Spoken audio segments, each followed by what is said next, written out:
American carbon credits to underdeveloped countries. When I checked on this 3 years ago, they stood to make, the day Obama signed cap and trade into law, they stood to make $300 billion that day. It's probably more now. They're on the stock exchange. Guess who owns more than 13% of Camco? Al Gore.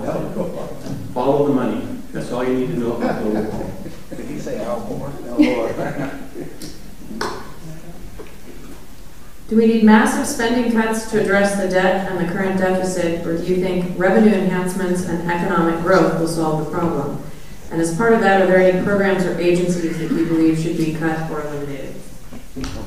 Revenue enhancement? Are you becoming a Democrat now? That income tax? Come on. No. How dare you? No. We certainly don't need revenue enhancements.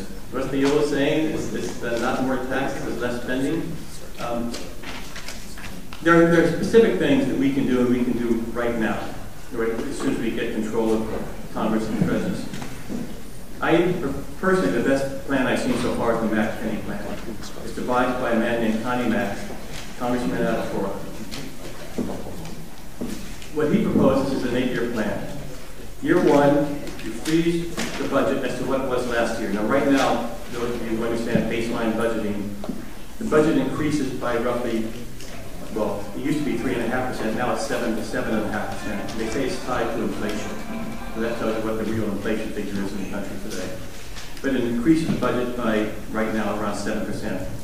So it freezes it to last year's level. So we're definitely going to say, oh, it's a 7% cut in the budget. But then you also, on top of that, for the next 6 years, cuts everything across the board by 1%. That's what's called the penny plan. 1%, everything across the board. Does that for 6 years. Year 7 and 8, he limits spending to 18% of gross domestic product. And the reason why he takes 18% is there have been numerous studies, the most recent by Harvard about 6 months ago, that show that whether you have high taxes or low taxes, and you have to look at taxes like a bar graph, picture it all colored in black.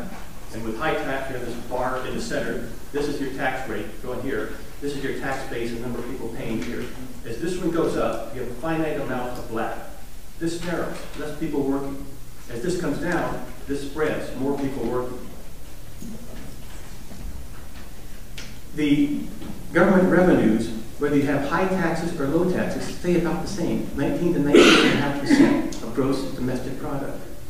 So if you freeze spending at 18%, for the last 2 years, you're going to have a surplus of 1 to 1.5%, which is going to, in 8 years, cut the debt by $7.5 trillion. So that's some serious money. That's some serious money. But there's more we can do. Talk about cutting departments. Last year was the worst year ever for SAT scores. So what's the Department of Education doing for us besides destroying education in this country? Say 77 million a year by destroying, knocking off, getting rid of the Department of Education. Yeah. The Department of Energy is supposed to develop energy. That's what they're supposed to do. They don't. They regulate it and choke it down. So we need to look at eliminating the Department of Energy. The EPA probably did some good things at the beginning. I remember growing up in Los Angeles and being told you can't run around the gym field at lunchtime because it would hurt your lungs. Smog was so thick. So there have been wonderful things done by the early EPA.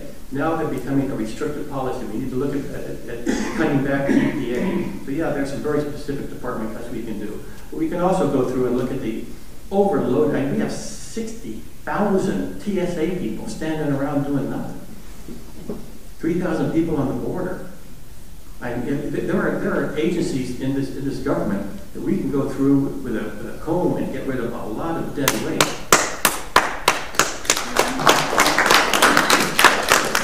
Thank you. We've gotten through the vast majority of our questions, and so I'm just going to advise the audience that there are volunteers going around and collecting the straw poll ballots. Please make sure that you deposit your ballots with one of our volunteers right now. That would be very helpful.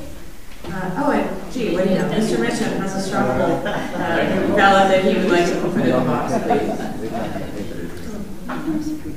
And I think we'll have time for one more question, and then I will turn the mic over to Mr. Mitchum to give some closing remarks. So, Elliot, right here. And I think I'm going to revise my last question because I think we covered it in the last one, and that is, here's a nice open-ended question. What are your thoughts on Social Security? Wow. You ever notice how many candidates run on the issue that Social Security needs to be fixed, and they get into office and you don't hear another thing about it? It's strange, like something happens when they get up there and they get the inside scoop. Okay, well here's the issues with Social Security. They have two funds. They have the large fund, which is what you get when you retire, and they have the small fund, which is what you get if you have Social Security disability. In both of these funds, as the government takes the surplus out, they put in, which is why they call it an IOU, a treasury bond in replacement, which is basically an IOU from the government because it's the only place that these treasury bonds exist in the government and Social Security, the only place in the world. So they're non-negotiable, you can't sell them, you can't do anything with them. You just have to hope that the government has enough money to make up the difference if it starts to fall short, and right now we don't have that money. First step you need to do is replace those with real treasury bonds. So they're negotiable and you have a Social Security that's actually bringing interest in. Government can still rate it if they want, but that you have something that you can go out and sell on the open market to replenish Social Security. People 50 years old and older, they work their entire life paying into it.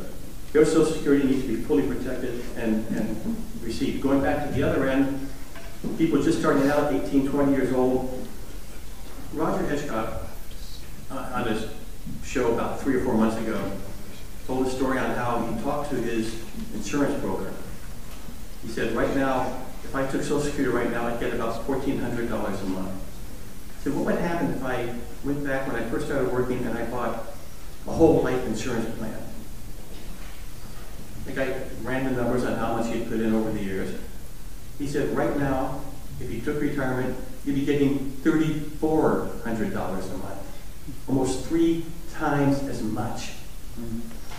So we need to give people who are younger, rather than having them rely on the government to be able to look after them when they get old, be able to set up their own Social Security, like 401 plans, their own Social Security plans where they can, you buy a whole life insurance policy, even if you're young, you're paying $60 a month, it's a $10,000 policy.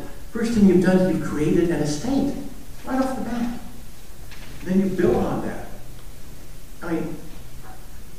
To end up at the end, not only with this estate, I have a life insurance policy. I got a cash equivalent there. I could probably, if I took my cash equivalent, retire. I bought it when I was 22 years old, full life. It was certainly paying me a heck of a lot more than what my Social Security is paying me. So we need to let that other end have the option to do that. And then there are people in the middle, and we'll have to take some time to look at the age breaks. If someone who's 35 years old and says, well, I put in for 15 years, I would like to get something now. Say, okay, fine, instead of paying in your 6% each week on your paycheck, how about, you pay in 4% or 3%? Give them the option to put some into their long-term government Social Security, but start building their own fund too. Let them have that option. You go back to the Mac Penny plan after 8 years and you have a surplus.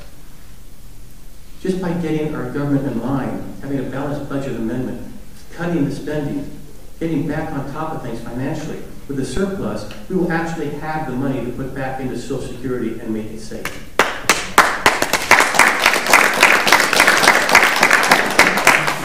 Thank you. Do you have any closing remarks?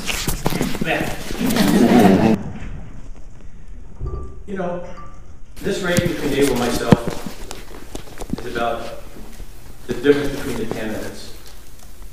I really think that people are so tired of the lowest caste. It's kind of like what they were saying about Obama, no matter who runs against him, he's beatable.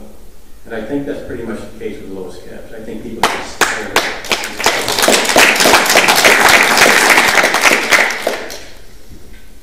But you have a difference in candidates here. Abel was a swing vote for the largest tax raise in California history. That's something Lois Capps would do. He voted against using a federal existing platform, drilling under the rock bed into California territory. Something that would have brought the state of California $100 million a year in royalties. He voted against that because he said, in the Ventura County Star, I want the platforms down. That's something Lois Capps would do. He created the open ballot and wanted to be able to leave off his party of registration as though he's embarrassed to be a Republican. On top of that, he joined No Labels. No Labels. Bloomberg. Governor Charlie Crist. These are the people who are in No Labels. They believe in having a nonpartisan party, an independent party. Independent to me is middle of the road, wishy-washy. When you stand in the middle of the road, you get run over from both directions. But this is what Abel joined.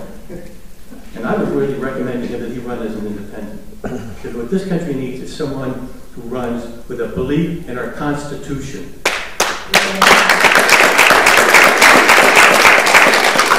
The Constitution, the way it was designed, operates under the belief that we have inalienable rights. Mankind, not just Americans, mankind has inalienable rights given to us by our Creator for life, liberty, and pursuit of happiness. And what the Constitution does is it lays out the framework on how those are protected and how we can function and live with life, liberty, pursuit of happiness protected. That's what the Constitution is. And the Constitution now is under tremendous assault. Tremendous assault. We don't need someone to go to Washington and negotiate and reach across that. How much did they reach across the aisle when they were shoving Obamacare down our throats? We don't need someone who's going to go there and work with the other side. We need someone who's going to go up there and stand up for our Constitution, for America, and get this country back on track. I firmly believe that the potential of this country has barely been scratched. I believe if we can get back to our Constitution and get the government back into the hands of the American people, that we can once again stand up and hold high the torch of freedom and hope for the entire world to see. You know, at the very beginning, when the first pilgrims set foot on Plymouth Rock and they looked at this vast country out there, they saw a future. They saw a chance. They saw hope. They saw a possibility of succeeding and improving their life. That's why they came here. That's why they climb over the walls and swim to get here today. Because that's what we offer the world. And they, through great hardship, established the 13 colonies. And through great hardship, established a new nation. And through great hardship, pushed west across the frontier to the Pacific Ocean. And they built the greatest country the world had ever seen. And I believe if we get back to our basic principles of constitutional America and the government of and by the for the people, that we can once again become the greatest nation the world has ever seen.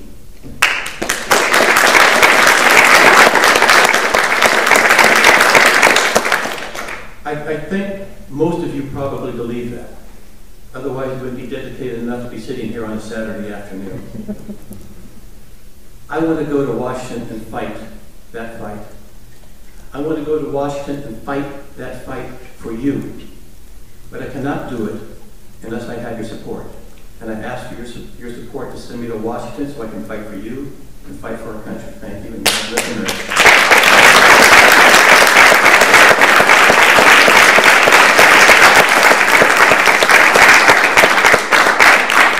Thank you, Mr. Mitchum, and thanks to every one of you who took time out on Saturday afternoon to be here. We will now take an intermission. We will be reconvening for the regular meeting of the Santa Barbara County Republican Central Committee at 3:45. And when we do reconvene, we ask that all of the executive team, the officers, please be seated at the dais, and that the regular members of the committee find a seat here in the front area. So thank you, and please make sure you turn in your ballots. We'll be tallying them. We'll see you in about 15 minutes.